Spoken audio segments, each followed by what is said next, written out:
ប្រធានាធិបតីសហរដ្ឋអាមេរិកលោកដូណាល់ត្រាំកាលពីថ្ងៃពុធទី21ខែមករាបានដកចេញវិញភ្លាមៗនៅការគម្រាមកំហែងដំឡើងពន្ធដើម្បីកាន់កាប់កោះ Greenland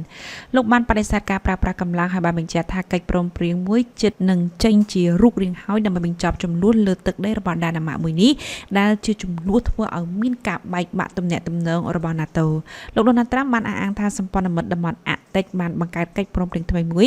ដែលឆ្លើយតបទៅនឹងបំណងប្រាថ្នារបស់លោកចំពោះប្រព័ន្ធការពារមីស៊ីល Golden Dome និងការទទួលបានរ៉ែសំខាន់ៗហើយអាចរារាំងមហិច្ឆតារបស់រុស្ស៊ីនិងចិននៅក្នុងតំបន់អាក់ទិក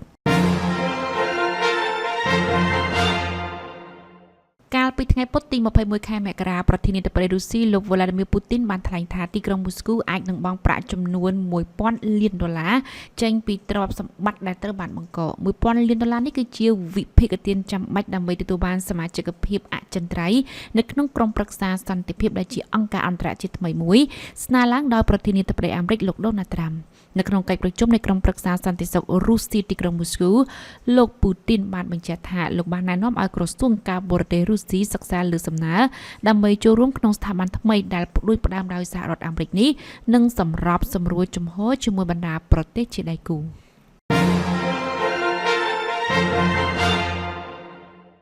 អតីតនាយករដ្ឋមន្ត្រីកូរ៉េខាងត្បូងលោកហាន់ដុកសូត្រូវបានតុលាការកាត់ទោសឲ្យជាប់ពន្ធនាគាររយៈពេល23ឆ្នាំកាលពីថ្ងៃពុធទី21ខែមករាក្រោមបទចោទថាលោកបានដើរតួនាទីសំខាន់ក្នុងអំពើបះបោរដែលបានសំគំនិតជាមួយអតីតប្រធានាធិបតីនោះគឺលោកយុនសុកយូលនៅក្នុងការប្រកាសដាក់ប្រទេសក្នុងស្ថានភាពអាសន្នឬច្បាប់អញ្ញាសិទ្ធិប្រធានក្រុមប្រឹក្សាជំនុំជម្រះលោកចៅក្រមលីជីនវ៉ាន់បានបង្គាប់ឲ្យឃុំខ្លួនលោកហាន់ដុកសូដោយសំអាងលើការព្រួយបារម្ភថាលោកអាចនឹងបំផ្លាញភស្តុតាងបើសិនជាមិនជាប់ឃុំតុលាការក៏បានលើកឡើងថាអតីតនាយករដ្ឋមន្ត្រីរូបនេះបានចូលរួមនៅក្នុងអំពើបះបោរតាមរយៈការស្នើឲ្យលោកយុនសុកយូលកោះប្រជុំគណៈរដ្ឋមន្ត្រីមុនពេលប្រកាសច្បាប់អញ្ញាសិទ្ធិ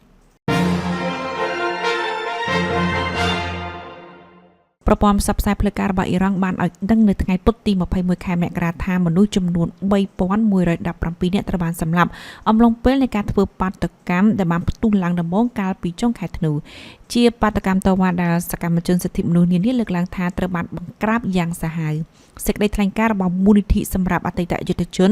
និងអ្នកពលីរបស់អ៊ីរ៉ង់ដែលបានដកស្រង់យកមកចុះផ្សាយដោយទូរទស្សន៍រដ្ឋបានឲ្យដឹងថា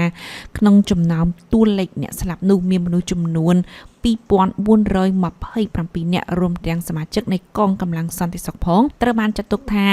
ជាអ្នកពលីតាមច្បាប់អ៊ីស្លាមពលគឺពួកគេជាជនរងគ្រោះដ៏ស្លូតត្រង់អាជ្ញាធរសាសនាអ៊ីរ៉ង់ក៏បានថ្កោលទោសរលកនៃបាតុកម្មនេះដោយហៅថាជាព្រឹត្តិការណ៍ភេរវកម្មដែលបង្កឡើងដោយកុបកម្មហិង្សា